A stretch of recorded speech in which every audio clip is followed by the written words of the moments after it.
Good morning.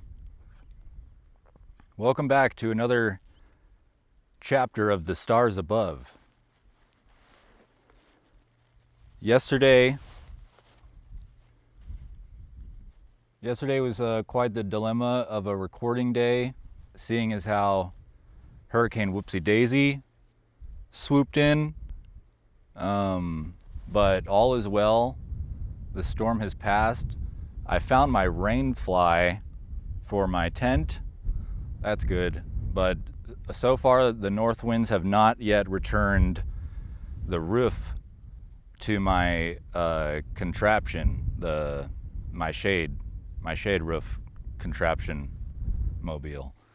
It is fucking cold.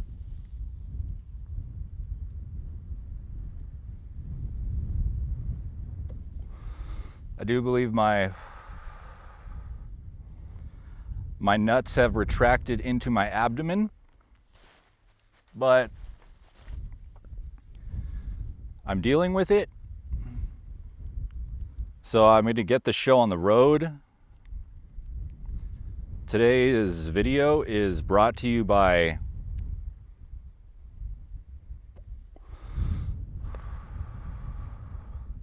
cracking a warm one. I know the phrase is typically cracking a cold one, but these aren't super cold because I've spent the majority of the past 2 hours in my vehicle with the heater on full blast to acclimate myself for this recording out here in the cold. I reverse acclimate. I warmed myself up to the point of I'm placebo affecting again. I'm pretending I'm still inside of my vehicle where the heater is running.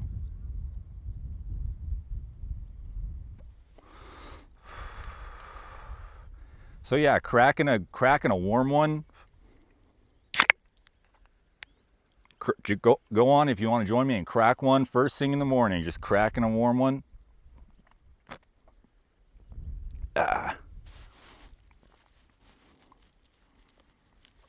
Nothing like cracking a warm one out in the desert. This video is also brought to you by Redneck America. Shout out Redneck America, you fucking degenerates.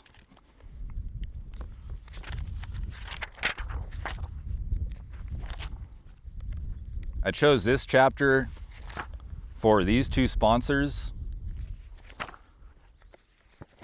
because, well, you'll see.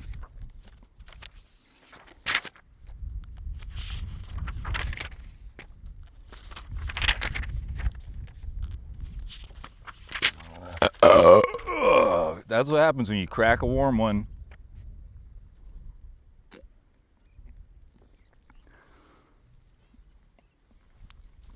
It sure is beautiful out here today. Look at those fucking clouds. Pete's almighty.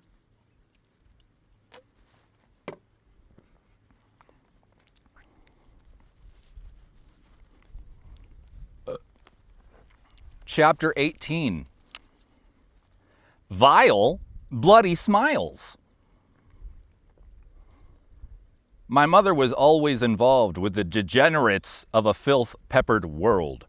With a grand sense of hope, she'd open her door, heart, and wallet to the possibility of change for those unable to find it within, having given first, second, and third chances too often to too many people. As if it were a bad thing to be too trusting, caring, and generous. But that only proved to exploit her vulnerability, leaving her to pick up those shattered remnants of self, time after time. If only she'd understood the lessons earlier, if ever, that not all those who appear in need can or should be helped, that sometimes the best path is opposite of those standing in the way of preventing your own development. My mother never looked inward for healing, having believed that if she gave herself to others, that void would fill in return. It was a noble creed, but selfless acts are only as strong as the willingness to accept our own faults and weaknesses. We often seek to fix in others that which is felt broken in ourselves. while that remarkable woman was gold. She'd been stripped by thieves to a copper core. Man. My nipples could literally cut diamonds right now.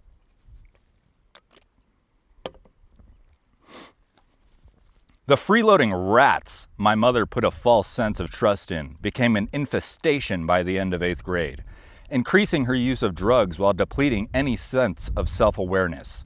First came Rocco, an Italian who was adamant on being Sicilian, a dumb and deranged son of a bitch posing as a mafioso from The Godfather. It was like clockwork each day upon arrival, revving his Harley in the driveway before barging through the front door like a madman, his ashen hair sticking out through his helmet as he'd shout and wave pistol-whipping hands in a frenzy. He was the live-action version of a perfectly executed caricature amidst a coke bender. "Beth Ann!" he'd yell. "I'm in deep and need to get right, capiche? Swear to Christ there was a tail on me since Long Beach, but those fucking cuntbags can't keep up with the Rocco. A bada bing, bada boom!" Nothing from his mouth ever made a lick of sense, considering he'd always been coming up or crashing down. My mother would usually be locked up in her room, and he'd pace around yelling, "Icarus, you ever come across a wop who ain't take his pasta el dente? He's a fucking phony. Get me? There's no time to wait around. Gotta settle a score. Tell Beth Ann I'll be back later." To which he'd leave, come back 3 hours later with 2 other strung-out psychotics, and spend the next 6 locked in a room. Our home became a revolving door for drugs, stolen goods, and cash to be circulated. I'd arrive from school each day to find another thing of mine missing. It didn't matter what. Even my Legos were sold for a score. After 8th grade, my mother would lose her freelance work to drugs, and we'd lose the house, having been evicted in the summer before freshman year. Once finding a cheap condo, we situated, but never truly moved in. My mother was always strung out while Evan and I kept to the confinement of our rooms. Boxes covered every inch of the house for the entirety of our 6 months spent there. There were no pictures hung, tables set, cupboards stocked, nor a single fond memory shared with our 3 dogs. That disgraceful dwelling was good for one thing: crime.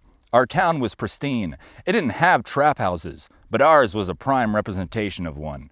Whatever you could shoot, smoke, or snort could be found within our cigarette-stained walls. My mother no longer had the mental focus or emotional capacity to take care of us anymore. Having dealt with so much internally, it seemed as if she'd forgotten us entirely or given up too much to try. We didn't cook, so whatever cash wasn't spent on drugs went towards fast food. During this period is when I began learning how to steal, having resorted to whatever avenues were necessary. I'm not proud of it, but if there was something my family needed, I knew how to get it. Summer was underway when Rocco brought forth a repulsive behemoth to track mud all over our lives. His name was Chris, an on-the-run convict who needed a place to lay low for just a few days. He was heavy-set, stood around 6 foot, and had thick arms riddled with scratches of dried blood from the itch of using. His 5 o'clock shadow never grew past 5 o'clock, and a patchy-haired skullet left his red crown covered in sunspots. Expressionless eyes drooped over a haggard face, whose gaping maw exposed teeth of meth rot, a consequence of abuse which complemented the putrid stench of dehydrated cat piss. A truly loathsome excuse for humanoid, who once put a cigarette out on his tongue in front of Evan whilst declaring, "You don't want to fuck with me." The kind of hick who'd drive his lawnmower to happy hour at the local Sizzler, complain about the gravy being watered down, then beat his wife in a drunken stupor because his team missed a pass at the 40-yard mark. Chris was the epitome of grotesque cattle who grazed the armpits of a swamp, like flaky scabs on America's rear end. Shout out Rednecks, Redneck America. This chapter is brought to you by Redneck America. Fuck you. Crack a warm one. Getting pawned off onto a woman easily manipulated, overly generous, and high as fuck was undoubtedly a trifecta of opportune circumstance for Chris, whose needing to lay low for a few days became a retirement plan. A situation of which hadn't been completely one-sided at first, considering I gained valuable experience from his eloquent teachings and broad vocabulary. When unable to pay the utility bill, he taught me how to wire our house up to the neighborhood's electrical box to steal power from the city. "Look here, kid," he'd said. "You just have to pop this bitch off, find the unit number, cross the red to blue, and shimmy shim shim like a skinny Slim Jim." Our house looked like a severely handicapped child set up a major corporation's server room. Dozens of extension cords were draped and looped in every which direction. When we ran out of money, or he ran out of drugs, he taught me how to make it. "See here, idiot," he'd say. "I don't look it, but I'm tech savvy. Know all the programs. Not just anyone can do this. Perfect counterfeits need the right printing machine. And this special paper. Can't get it anywhere. Insert and die. I know a guy. Don't ask questions, moron. Just listen. Gotta crumple it up, run it through the wash, then dryer, then again to mimic the feel of real bills. Look at me. Look at this. It's perfect. Pay attention. Right texture. Very special. Works every time." Only one of every 4 words he spoke was understood, having panted to catch his breath through incoherent strung-along words. "Do it this way, not that way, or this way, or its way, it's my way, or the highway." He'd speak to me, twitch, then speak to himself, then at the wall to whoever the fuck that was, and then back at me, all in failed attempts to make some tweaked out of his mind point. Criminal 101 was an interesting class with a diabolical lesson plan, and the closer it was followed, the more credits were earned towards hating myself. "Can't you see what Chris is doing to us, Mom?" I'd ask her one day. "I know it's hard," she replied. "Things will get better, I promise." "That's what you always say, but they never do, and it feels like they never will." "Remember, Icarus McHale, whoever let the sadness overtake them would sink below the swamp. We must fight against it. We must try, care, and never give up." "How will we ever do better with this guy here? He's tearing this family apart, and you're fucking blind to it. Never give up? Look at yourself and tell me you haven't given up." "Please try to understand. He's just lost. We have to help those in need."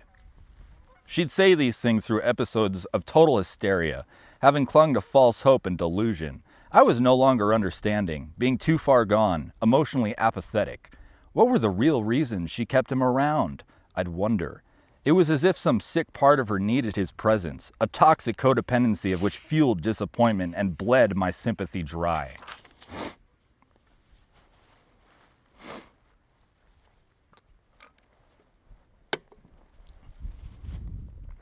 I've met many eyes of purpose and integrity. The look of humility goes unmistakable. However, more often have I met the eyes of evil.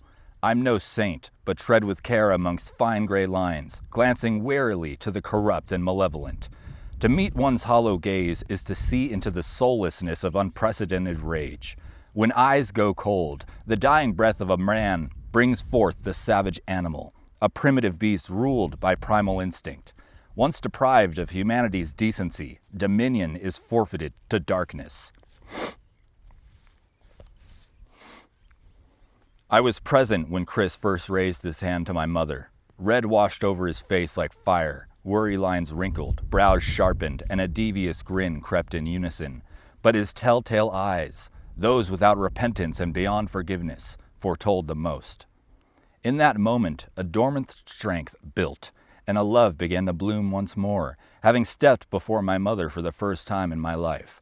Chris's fist cocked back as I stared down the pale barrel of a gun, starving for blood. With sure sight, I ventured further into his gaze, as if a lifetime of torment had led me there to understand it wasn't only my mother I stepped before, but every cry screamed, tears shed, and pain felt. Somewhere deep down I'd found the will to fight for her, having known it was no longer her fight for me. "Chris, no!" my mother screamed as the gun's hammer struck and fists flew.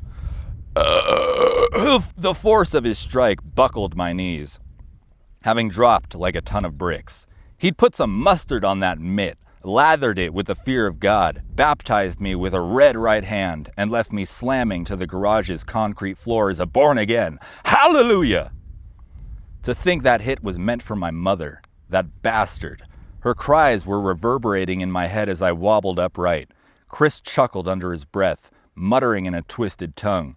"That'll teach you to step before me, boy." My mother trembled in shock. There it was again, that beautifully haunting look in her eyes while tears fell to the floor like poetry in motion. A love began to wither as each dying petal of a single red rose flowed down by the second to her cold, wet toes. The strength in that act fizzled out with dread as I stumbled up to my room, never having felt such unadulterated ferocity rising from within. I put as many holes in my walls as my fist could handle before dripping with blood, until the pain, resentment, hatred, and fear were fed and found satisfied, until there was nothing left to feel at all. Destruction lost its pitch, and only deafening silence remained. It was then I heard my mother's screams. Her room was locked, and I kicked the door open to find her back turned from across the mattress. Smoke swirled in the glass bulb resting upon the bedside table, and Chris was having his way with her like the methed-out animal he was.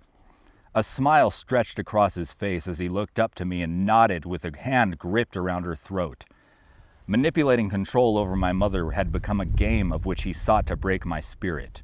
No different from the man who raised me, Chris fed on the essence of my being with no more than a gaze. It was my fault, really. I hadn't seen the door hanger which read, "If the beds are rockin', don't come knockin'." In all honesty, what hurt most in those moments wasn't the physical pain he inflicted, nor the perverted mental anguish instilled. That which cut deepest were the actions of my mother.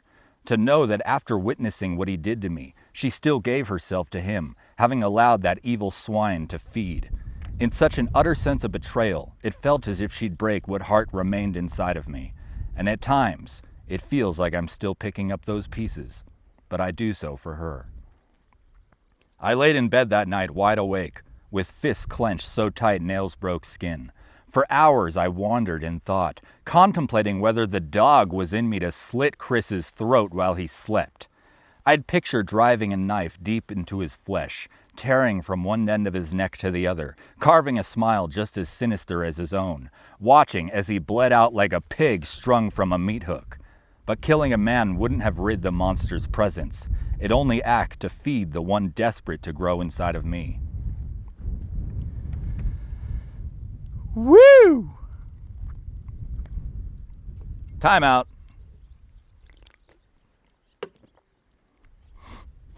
Time in. In life, our actions act as deposits, the purity of which increases our soul's sense of self-worth, whereas acts of cruelty lead to withdrawals and past due overdraft fees. As he had many times before, Chris wrote a check he couldn't cash that night, and at some point or another, all debts must be paid. If having chosen the cruelty in me, such would have been collected with his life. In a world so susceptible to darkness, there cannot always be mercy shown for the truly wicked. If such a place like hell does in fact exist, the screams which ache to pull damned souls beneath the flames will have their way with him in time. And though he'll burn in fire and brimstone, his death will still feel cold. At times I may sound like an aggressive person fueled by the pain of a world which has chewed me up and spit me out, just as I might display obsessive and unstable tendencies rooted in my own delusion. However, these things do not make me a monster. What they make me is someone capable of pulling them from under the bed and out of the shadows. It's pleasing to revisit these memories without a need for intoxicants to drown out the fear of facing myself.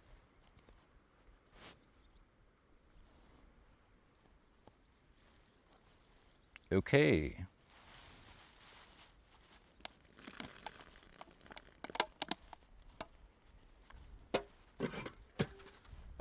Today's sponsor is not Crack Open, a warm one, and fuck you, Redneck America. It's pleasing to revisit these memories without a need for intoxicants to drown out the fear of facing myself. For to recognize that fear and still choose to feel is what makes such a decision courageous. I can feel the love which gave me the strength to defend my mother, while sensing the young boy who became the man I am today, the one who stood before Celine, feeling the same love and strength within her, a force so strong it could change the world. Upon nature's course, we can't always secure ourselves from pain, but we can choose to face it on our own terms. It just so happens that I faced it as a punching bag, while taking life on the chin, to stand before she I was born to do so for, and receive what I wouldn't allow her to bear. And while I certainly fought, I never fought back. It wasn't out of fear, but because of what it did to him. for a voice that had once shook under the presence of evil no longer had. "Come on, Chris, is that it?" I'd ask. "Show me what's in the tank, small fry." Each chuckle under my breath burnt holes into the hollow chasm of his soul, having drained the power he sought over me. And every bit of blood I spit over his white sneakers in disrespect, pulling myself up to look into his beady fucking eyes and beg for that next hit, rid him of any dignity he may have thought he held. With each strike laid, I grew tougher. With every step back to my feet, I grew stronger. But most importantly, with each and every tattered smile resting smug upon my battered face, I grew wiser. Chris tried showing me what he believed was pain, and I showed him the joke that lay within it, that bitch-made fist being no more than a failed punchline. Sticks and stones could break my bones, but that dipshit could never hurt me. However, as these incidences continued, I stopped speaking to my mother of hope and change as my own had dwindled. Aspirations for education became even less relevant. Once the freshman year started, I was truant more often than not, having known the questions to arise about my beautiful face and the inevitable involvement of authority to follow. To put simply, any sense of normalcy had spiraled completely out of control. Under Chris's influence, my mother's meth abuse ramped up heavily, sending her psychosis on the fritz. She'd go days without sleep and barge into the house at late hours of the night, pacing frantically in distorted thought loops. "They're fucking everywhere," she'd say. "I can't leave the house, can't drive, can't even go to the damn store without them there." I'd tried to calm her down, but she'd continue rambling. "He always knows where they can find me. He sends them. He's got our phones tapped, Icarus. Your dad. He can always hear us, always see us. You gotta be careful with everything you say or do. The police are on his payroll. Everywhere I go, they follow me, watch me, just waiting to fucking set me up and take away my boys." Perhaps it was my own drug abuse which left me so impressionable, but her paranoia was just as real as anything. It didn't seem unreasonable to believe that the police were out for psychological warfare, looking to impose makeshift crimes, and my mother truly believed she was at the center of it. Who could blame her? From the manipulation suffered to hallucinations and drug abuse, she was a recipe for disaster, having rubbed off onto me like shared madness. Her fear, hysteria, paranoia, and phantom auditorial triggers all became my own. We'd become a melting pot of irrational suspicion, and while I can look back questioning whether any of it had been real, there was no arguing the fact when they came for us. It was late at night when we heard banging at the door, and my mother hid us in a room as they grew louder. I crawled out to the banister overlooking the bottom floor to peek through the bars before they'd bust in with a battering ram. A swarm of police charged in with shotguns aimed at the ready.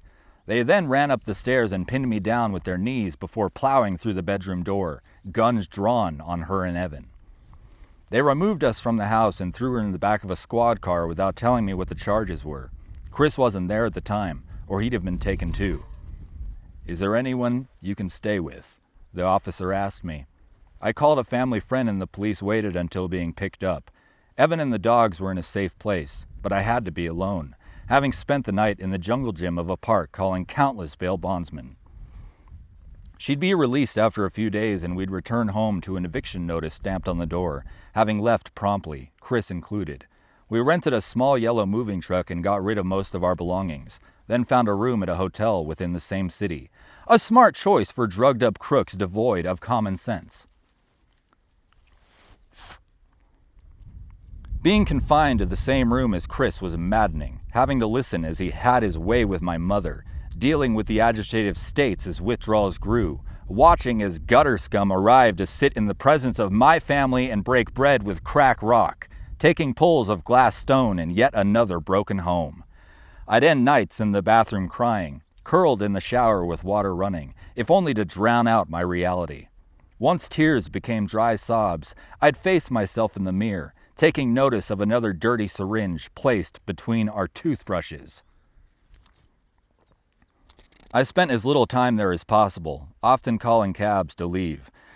I'd been using the printed bills without issue, but one night a driver noticed after drop-off at a mall and called the police. The hotel was flooded with squad cars once arriving back. My family was being detained upstairs and I was arrested, having been interrogated in the hotel's conference room. The bottom line was simple. I was a minor and this was a federal offense. Chris had warrants in Utah, which made this a perfect opportunity. I pulled out a wad of counterfeit 20s, slapped it on the table like a fraudulent hooker off Skid Row, and snitched on that rat bastard Psychotic over the whole operation. They took him away, and that was the last we ever saw of him. Our family left for the streets in a yellow moving truck. It seemed these lousy patterns of circumstance became normality, where fruitful expectations never lasted. All we could do was keep our sights forward, moving towards that idea of things getting better. There's nothing that can ever knock us down too great to refuse standing back up, and there's nothing that can truly take who we are. The era of Chris was over, but more trials lay ahead. I used to believe it sad, seeing the wretched aspects of man so easily, but what this does is give way for real beauty to be recognized. My mother knew this, having always remained hopeful of those most burdened by their being. She understood that circumstance, no matter how dire, does not define who you are. We aren't our past, fear, nor suffering. Character is defined by the person we choose to be for ourselves and those around us. She may have been lost, damaged, too trusting, and insanely irresponsible, but was never a bad person. Her strength and resilience triumphed over any fault. After all, even a broken clock is right twice a day. And as I hardly ever always say, if it don't work, don't fix it.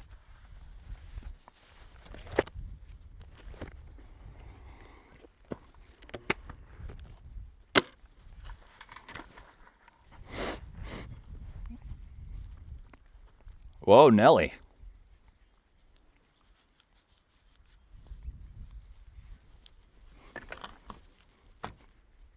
Holy shit, did you see that pterodactyl?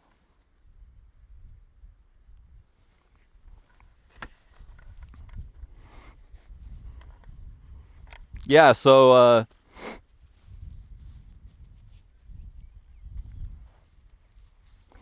shout out, Redneck America. I know you guys are causing waves right now out there. Because we live in quite a crazy time. But I just want you to know, here at Eric Michael Stories, you are one of our sponsors. I should say reverse sponsor. You're one of the fuck you sponsors. You dirty scumbags. Suck my fucking balls.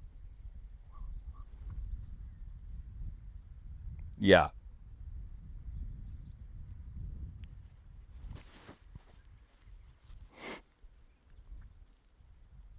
Relish in them. Relish in my nuts on your fucking forehead.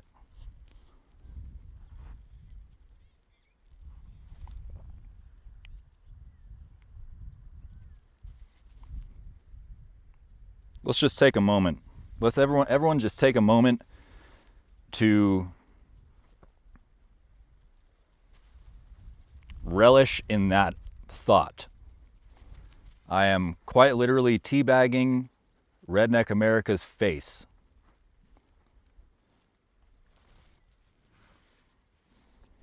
And I haven't showered in like 2 weeks, so enjoy these nuts on your fucking face. Oh, a beautiful sparrow. There's such beauty out here. It's like unquestionably beautiful. And I just cannot get enough of it. I saw a herd of Bronchiosaurus this morning, traveled by my camp. It was so lovely. I told them you best get on because there are velociraptors out here and they will attack. Man, it's beautiful.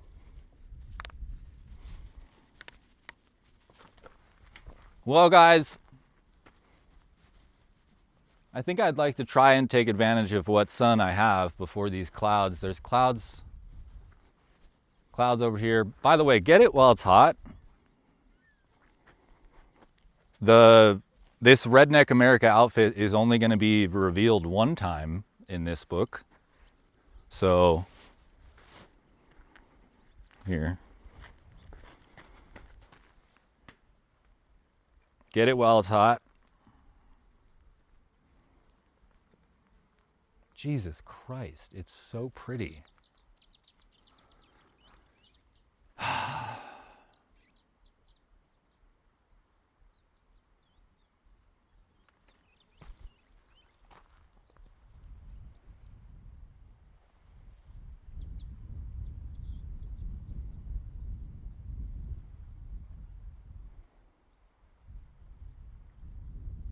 Yeah.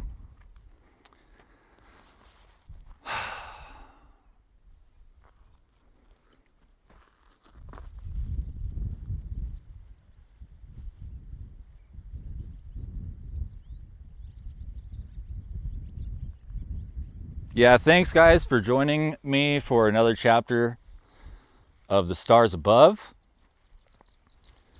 I can't wait for the next one. The next one's really magical. The next one's a very magical chapter. I do know this. This is not a whoopsie daisy. I looked into it and I'm quite excited. Very magical.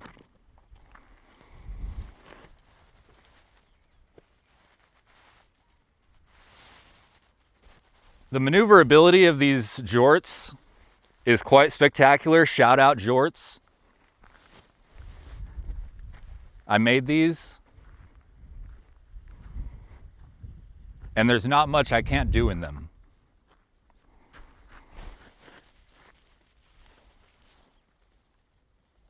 I'm not much of a limber guy. I don't stretch often, but if I wanted to, these would be the shorts that I do them in. So yeah, I think that's a wrap on this chapter. Thank you so much for joining me. I'll see you guys next time for another chapter of The Stars Above.